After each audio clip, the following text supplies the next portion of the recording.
Bismillahirrahmanirrahim. Rukun iman yang keenam, percaya qada dan qadar khairihi wa syarrihi minallah, baik dan buruk, kehendak baik dan buruk dari Allah Subhanahu wa taala. Apa yang dimaksud dengan qada?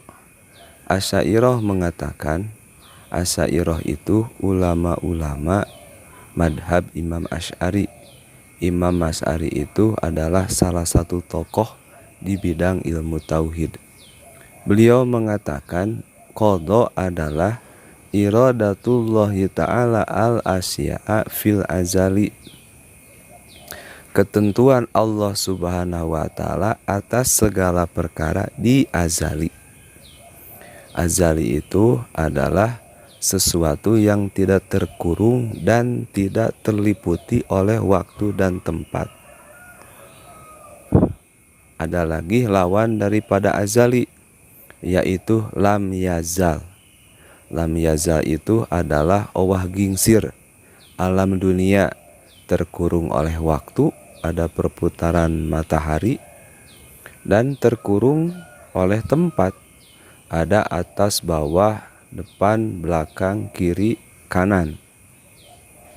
Dan yang kedua ada yang qadar, namanya qadar. Kata beliau, qadar itu ijadullahi ta'ala al-asya'a ala qadrin mahsusin ala wifqil iradati, penciptaan Allah Subhanahu wa taala atas segala perkara menurut ukuran yang telah ditentukan sesuai dengan iradat. Kalau bahasa cepatnya, qada menentukan, qadar menjadikan. Kalau istilah Sunda, qada nangtoskeun, qadar ngajantenkeun.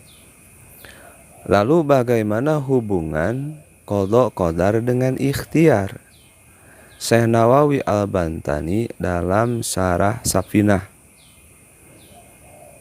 beliau mengatakan, kullu ma yajri fil alami khairan kana aw syarran bitaqdirillahi ta'ala. Setiap segala perkara yang berjalan di alam ini, baik buruk atau tidak, baik dan buruknya semuanya tidak keluar dari takdir Allah Subhanahu wa taala. Walakinil ibadi ikhtiarun, hanya bagi setiap hamba mempunyai pilihan. Lalu sebatas mana ikhtiar itu, pilihan itu? Beliau melanjutkan, walaisa lil abdi illa mujarradul maili halatal ikhtiari. Tidak ada bagi seorang hamba dalam ikhtiarnya kecuali hanya kecenderungan jiwa, condongnya hati. Maka jadi begini, ketika seorang hamba kecenderungan hati berbuat baik, condong hatinya berbuat baik, maka yang menjadikan baik atau tidaknya hanya Allah Subhanahu wa taala. Dan apabila seorang hamba cenderung berbuat buruk, maka yang menjadikan buruk atau tidaknya tetap Allah Subhanahu wa taala.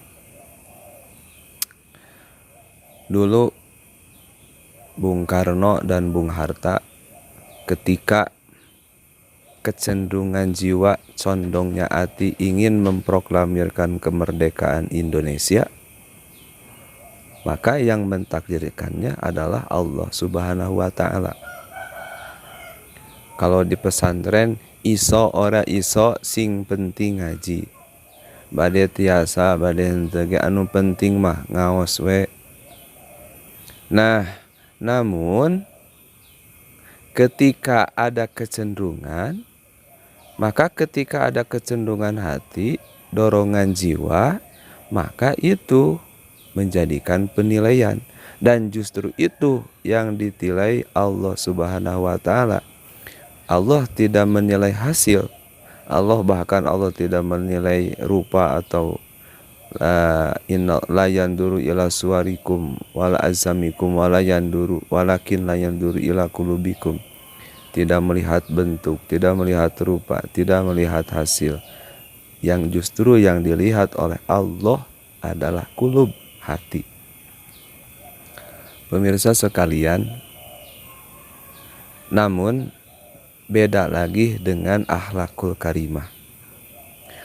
Dalam akhlakul karimah, walaupun qada khairihi wa syarrihi minallah, takdir itu dari Allah, tapi dalam akhlakul karimah sesuatu yang baik ditudingkan ke Allah Subhanahu wa taala dan sesuatu yang buruk ditudingkan ke diri pribadi. Yang dicontohkan oleh Nabi Allah Ibrahim alaihi salam. Beliau berkata dalam Al-Qur'an, "Allazi khalaqani fahuwa yahdin." Allah itu yang menciptakanku dan yang memberi petunjuk kepadaku. Walladzi huwa yut'imuni wa yaskin, dan Allah yang memberi makan, memberi minum. Wa idza maridtu fahuwa yasfin, dan ketika aku sakit maka Allah yang menyembuhkannya. Dari ayat tersebut ditarik kesimpulan hal-hal yang baik ditudingkan dari Allah Subhanahu wa taala. Allah yang menciptakan, Allah yang memberi petunjuk, Allah yang memberi makan minum, dan hal-hal yang buruk ditudingkan ke diri kita sendiri. Itu dalam akhlakul karimah. Jadi pemirsa sekalian, berbaik-baiklah dalam kecenderungan jiwa, sondongnya hati, sesuai dalam Undang-Undang Dasar 1945, atas berkat rahmat Allah yang Maha Kuasa dan dengan didorongkan oleh keinginan yang luhur.